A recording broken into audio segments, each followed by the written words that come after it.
All right, I'm joined here on our coach's corner by head cheerleading coach Justina Teale. Coach, thanks for joining us today. Of course. So first question obviously is, how are you handling everything with the quarantine and being kind of somewhat locked inside? I've been doing okay. I think it was a little bit hard when we first started, because our season, what we were in season, we were getting ready to go and compete.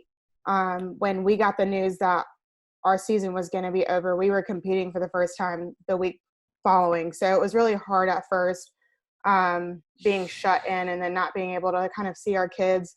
It was really hard. And then, my heart goes out for a lot of seniors.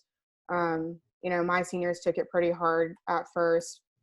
I think they were doing a little bit better about it, but, you just have to figure out how to manage being, stuck inside all day.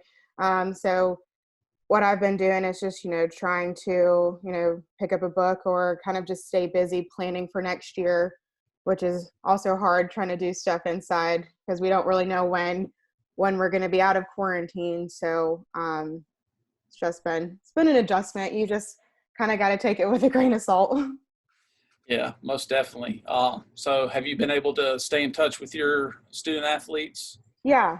So we use a team communication called Band. And so basically it's kind of like a group me / Facebook kind of all combined it into one. And you can do kind of like live recordings on it. So like I can get on there and live record. My kids can't like get on it and like video chat like we are, but they can see what I'm saying. So I get on there once a week, do like kind of like a little live video. We do Zoom meetings on Thursdays, which they all look forward to because they all get to see each other. The first Zoom meeting we had, I had all 27 of my kids on at one time, and they were all like screaming at each other. And it was good to see them because I think it was the first time that we've all physically seen each other since everything kind of happened. And so it was really good. So, we FaceTime, text, Zoom, pretty much any way that we can communicate. I think we are. I know that my kids are Snapchatting each other and all that stuff, TikTok. So, Yeah.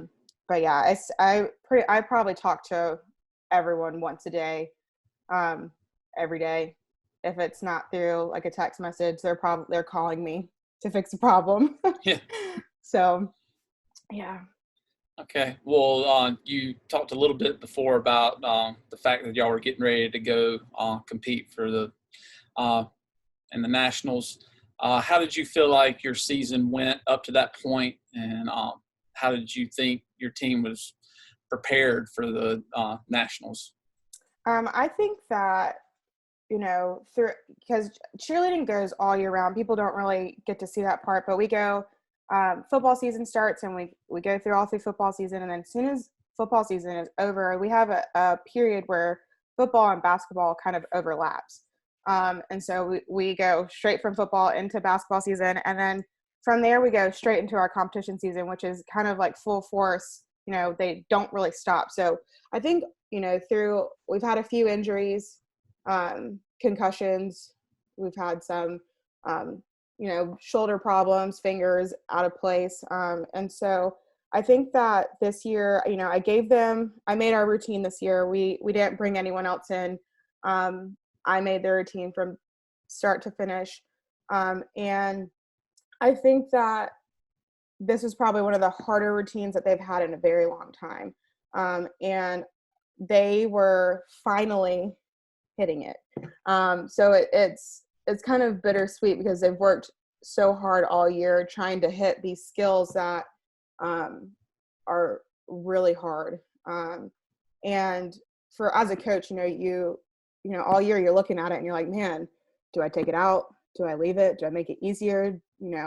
And as a coach watching it and seeing them finally hit something that they've been working so hard for all year, it's rewarding to watch them do that. And then it sucks because no one's ever been able to see it. They have to, fortunately enough, we're going to use the same routine next year, up the difficulty points on certain stuff, but it sucks because, again, your seniors, they don't get to get out there for the last time. And, they worked really hard, and I had some really dedicated seniors. So we have some really big shoes to fill next year. Routine wise, I mean, we're coming home with the ring. They were ready. Everyone was ready. They've never wanted something so bad. And I know next year we're going to go out there and they're going to do really good because they're all hungry. They're hungry for it now. So I think that's what they need to get there. So Yeah, well, that sounds good. So obviously, with everything kind of getting cut off this spring, you had tryouts scheduled coming up. How are you handling that with the quarantine going on?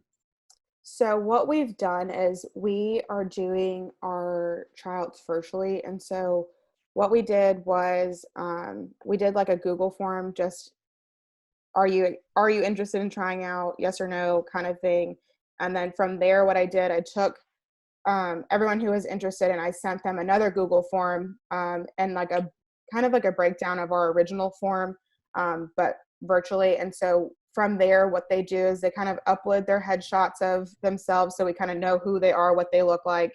Um, and then from there, they had to learn our fight song because that's something that they would have learned at tryouts.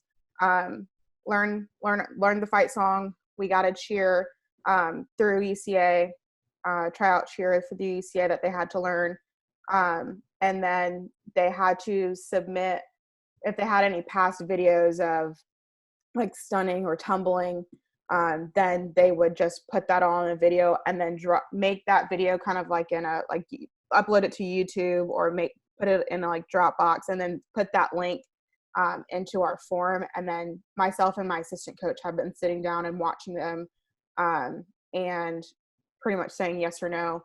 And that's kind of how we've done it. I think if I could change it a different way, I probably would have did a little bit more like kind of do like a Zoom meeting with them Yeah. just to kind of like physically talk to them. But other than that, I think we've got some good candidates coming in for next year. So that's kind of how we did tryouts virtually. Okay. Well, that sounds good. Obviously, to go along with that, recruiting it's been a little bit more difficult for coaches with no face-to-face contact, no bringing kids in, having tryouts, anything like that. How's it going for you? It's a little bit difficult. Right. I had a few recruits that were supposed to come to campus, probably like the end of March. So it was a little bit difficult. So what we ended up doing was kind of just like I FaceTimed them and talked to them that way, just so that they could kind of see who they've been talking to through like emails, and just kind of I tried to talk because I didn't have any like videos of campus to be able to be like, and this is Holland Hall, and so I just kind of try to talk them through it with like online pictures. But it's been really difficult because it's like you can't go to their high schools to look, so it's no one's you go into an empty school, so Yeah. it's really hard. So I've been trying to reach out to like head coaches that I know that I've come in contact with throughout the years and just saying, hey, you have any seniors that are interested in cheering in college? If you do, just kind of like send me their contact information. So that's kind of how I've been doing it. It's just reaching out to head coaches. Do you know anyone that is potentially, good enough to be, on the team or anything like that? And so that's kind of the only way you can do it at this point is just using your connections or stalking them on social media. So Yeah. that's what we've been doing. Okay. So, well, kind of wrap things up here. A couple of fun questions, I guess. What's the first thing you want to do once the quarantine's been lifted? What's one thing you're looking forward to? Honestly, when I saw that question, I was like, I really want to go and sit down somewhere and eat. But I really just want to see my kids. I really just want to, we're together all year, and I really do. I miss them. So I miss them so much. And not being able to see them is probably one of the hardest things as a coach. Um, Actually, like physically not being able to see them. Like you would think like, please, I see you all day. I don't want to see you anymore. But being forced not to see them has been really hard. So I really just want to be able to sit down and have a family barbecue with my kids, honor my seniors that aren't going to be able to do anything anymore, and just be together one last time before we move on into the next year. I got you. And last question, have you found any good TV shows or movies, suggestions for people that might be looking for something to stream while they're stuck at home? Yes, Outlander. If you've never watched it, it is on the first three seasons are the first three seasons are on Netflix. And it's about a woman who ends up going in past like 200 years to like Scotland and the war between Scotland and England. It's a cliffhanger. It's really good. Outlander. I recommend it. Or a movie if you like sci-fi powers kind of movies. There's a new thing on Netflix called Freaks. And that one was really good. I just watched that one. That was 10 out of 10. Sounds good. Have to check those out. Coach, thank you so much for joining us, taking the time. Of It was course. good talking to you. Good talking to you. All right. See you later. See you later.